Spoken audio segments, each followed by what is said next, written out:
Wow. This is one of the best essential oil blends for soap making out there. Do you know the difference between a soap that smells citrusy and the smell disappears after 4 weeks, and the soap that smells citrusy and the scent stays even after 12 months of soap making? The difference is science. And today we're gonna talk about why scents fade in the first place, how to make your scent long-lasting in soap, and then we're gonna go through a complete recipe that we're gonna use for a soap. Why does scent fade? There are 4 main forces here. Number 1 is molecular weight. Essential oils that contain substances that have low molecular weight, they have a higher tendency to evaporate faster. We have 3 different categories of scents. We have top notes, middle notes, and base notes.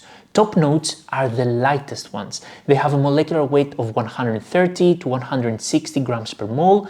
These are mainly the citrusy ones like sweet orange essential oil, bergamot, grapefruit, and some spicy ones like black pepper. And then we have the middle notes. Middle notes are the ones that are slightly heavier, so they are from 160 to 200 grams per mole, like lavender, geranium, ylang ylang, rose. So these are the slightly heavier essential oils. They evaporate slightly slower, so they are slightly more long-lasting, the top notes. And then we have base notes. Base notes are the more long-lasting of all 3. They have a molecular weight of around 200 up to 300 grams per mole, and they are very long-lasting in soap because they evaporate very, very slowly. Cool. So number 1 is molecular weight. Number 2 is actually temperature, and this is very key. So if you have been following for a while, you know that saponification happens in a high pH and in high temperature, meaning that when you mix your oils and lye solution together, they create heat, and it happens in a very alkaline pH, so that's a very high pH. And those conditions are very harsh. Why are they harsh? First of all, the higher the temperature, the higher the evaporation rate. So especially for top notes, they evaporate very, very fast when the temperature is high. And the higher pH, the more harsh the conditions are and the more easily degradable substances are.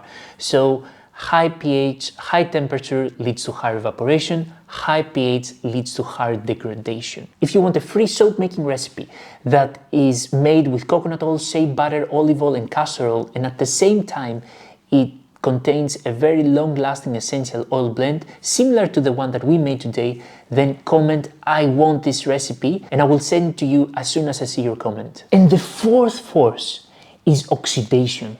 So let me tell you this.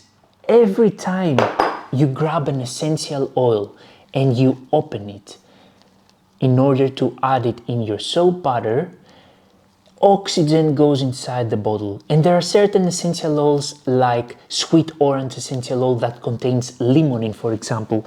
And limonene is known to oxidize really, really fast. Limonene is a very, very, very common ingredient in soap making. You can find it in grapefruit, lemon, sweet orange, and so on.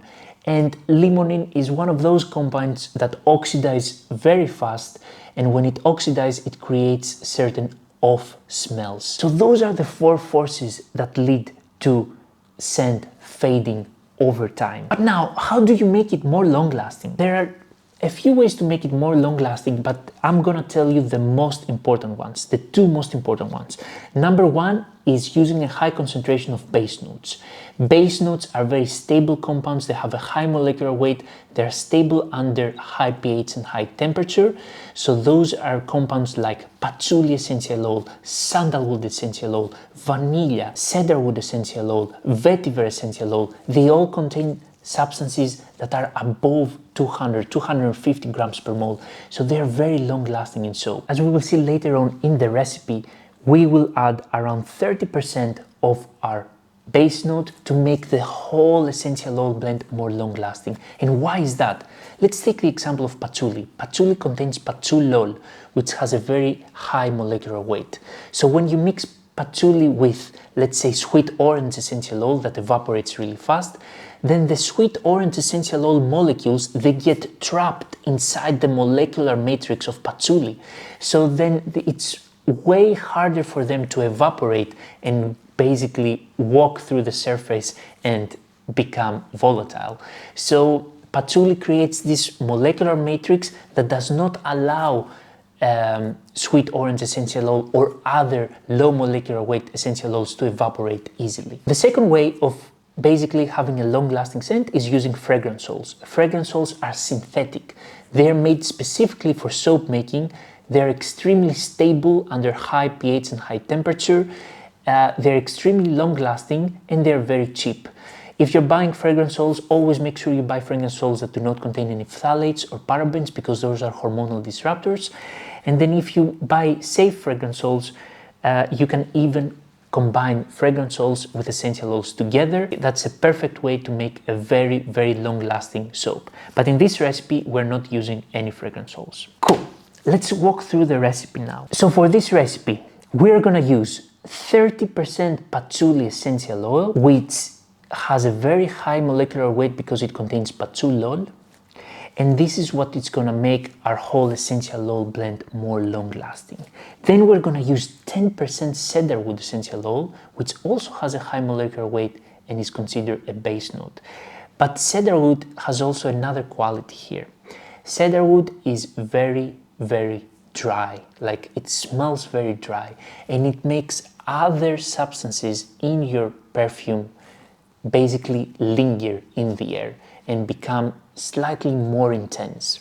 And that's why we're adding it here, both for the long-lasting aspect, but for the lingering aspect as well.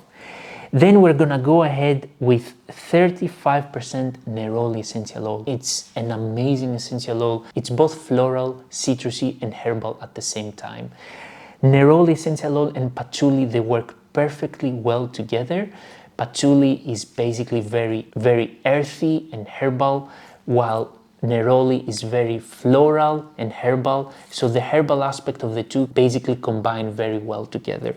And then we have the last ingredient, 25% of litsea cubeba.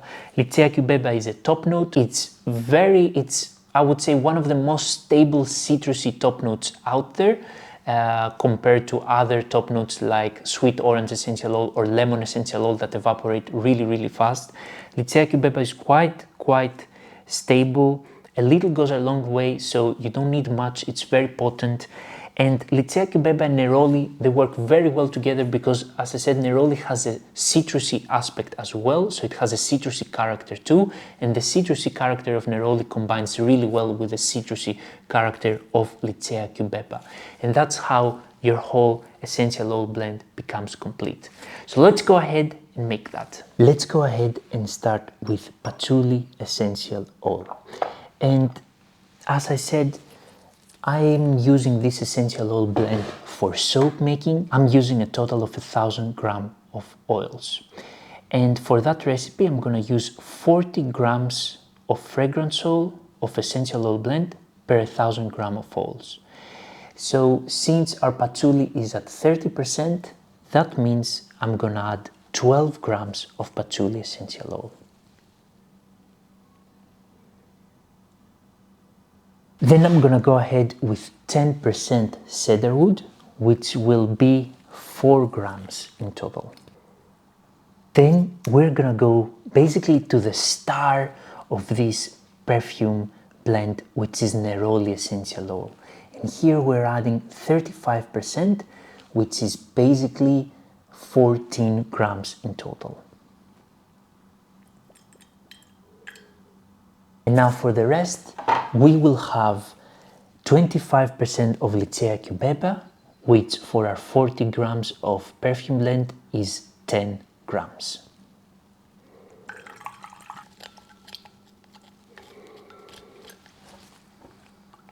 Wow. Wow. Guys, I want you to do me a favor.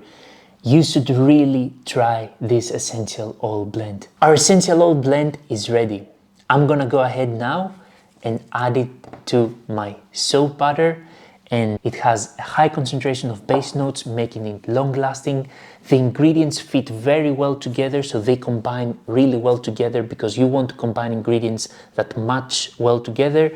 Overall, it's a very pleasant perfume blend, and I would love for you to try it out and let me know what you think about it. If you want more essential oil recipes like that, and also a lot of soap making recipes and other skincare products like shampoo, conditioner bars, hand creams, and so on, I have an ebook that contains all of it, and I would love for you to read it and tell me what you think about it. I've been receiving a lot of great feedback from it, and I would love to hear what you have to say about it.